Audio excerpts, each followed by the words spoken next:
నమస్తే. ఓం శ్రీ గురుభ్యో నమః. ఓం నమో భగవతే శ్రీరమణాయ నమః. ఉపదేశసారం 28వ సూత్రం.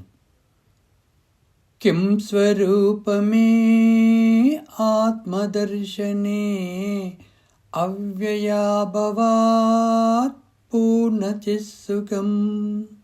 కిం స్వరూపమే ఆత్మదర్శనే అవ్యయాభవాత్ పూర్ణచిత్సుఖం. అవ్యయాభవాత్ పూర్ణచిత్సుఖం. దీని యొక్క అర్థము, తన నిజస్వరూపం ఎప్పుడైతే దర్శించబడుతుందో అప్పుడు తానే ఆద్యంతములు లేని పూర్ణ చిదానందము అని తెలుసుకును అని ఇక్కడ మహర్షి మనకు ఈ సూత్రం ద్వారా వివరించే ప్రయత్నం చేశారన్నమాట. మనం ఇంతకుముందు 27వ సూత్రం ద్వారా జ్ఞానం అంటే ఏమిటో, అజ్ఞానం అంటే ఏమిటో, మరియు కేవల జ్ఞానం అనేది ఎంత శక్తివంతమైనదో తెలుసుకున్నాము. మరి ఈ సూత్రము మనకు అర్థం కావాలి అంటే స్వభావం అంటే ఏమిటో, దుఃఖం అంటే ఎలా ఉంటుందో, సంతోషం అంటే ఏమిటో, ఆనందం అంటే ఎలా ఉంటుందో, స్వస్వరూపం అంటే ఏమిటో, ఆత్మానుభూతి అంటే ఎలా ఉంటుందో, ఆత్మానందం అంటే ఏమిటో, చిదానందం అంటే ఏమిటో, ఆత్మ అంటే ఏమిటో, దుఃఖానికి సంతోషానికి తేడా ఏమిటో, సంతోషానికి ఆనందానికి భేదం ఏమిటో, ఆత్మ విచారణ ఎలా చేయాలో తెలియాల్సి ఉంటుంది. ఇవి ఈ సూత్రం ద్వారా తెలుసుకునే ప్రయత్నం ఇప్పుడు చేద్దాం. ముందుగా స్వభావం అంటే ఏమిటో తెలుసుకునే ప్రయత్నం చేద్దాము. దహించడం అగ్ని యొక్క స్వభావం. నీరు ఎప్పుడు పల్లానికే ప్రవహించడం నీరు యొక్క స్వభావం. సూర్యుడు ఎప్పుడు ప్రకాశిస్తూనే ఉంటాడు, ఇది సూర్యుని యొక్క స్వభావం.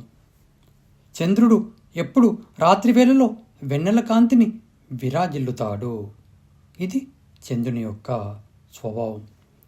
భూమి ఎప్పుడు పరిభ్రమిస్తూనే ఉంటుంది, ఇది భూమి యొక్క స్వభావం. వెలగడం జ్యోతి యొక్క స్వభావం.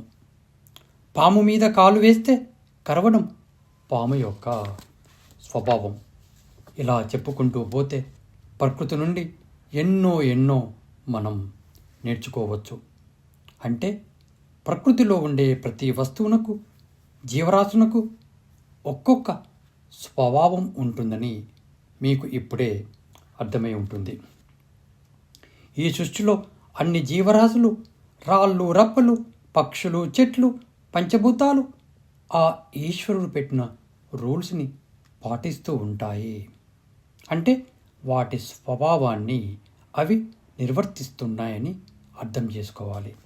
కానీ మానవుడు మాత్రము తన స్వభావాన్ని ఎప్పుడూ పాటించడు. ఎందుకంటే ఎప్పుడు తను దుఃఖంతో బాధపడుతూ ఉంటాడు. కానీ మానవుని యొక్క నిజస్వరూపం ఆనందం. ఆ ఆనందాన్ని తెలుసుకోలేక దుఃఖంతో, స్వార్థంతో, కోపంతో, భయంతో, సంతోషము, ఆనందము లేకుండా జీవిస్తున్నాడని ఇక్కడ మనం గ్రహించాల్సి ఉంటుంది. మానవుని యొక్క నిజస్వభావం సత్ చిత్ ఆనందం అన్నమాట. ఆనందంగా ఉండడానికి ఇక్కడ మనకు ఈ సూత్రం ద్వారా ఆత్మ సాధన అంటే ఏమిటో, దానిని ఎలా చేయాలో మహర్షి మనకు వివరించే ప్రయత్నం చేశారు అన్నమాట.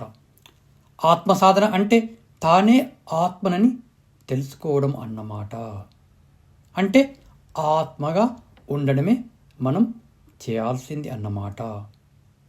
అంటే ఆత్మ విచారణ ద్వారా మాత్రమే మనం ఆత్మని దర్శించుకోవడం సాధ్యమవుతుందని ఇక్కడ మనం గ్రహించాల్సి ఉంటుంది.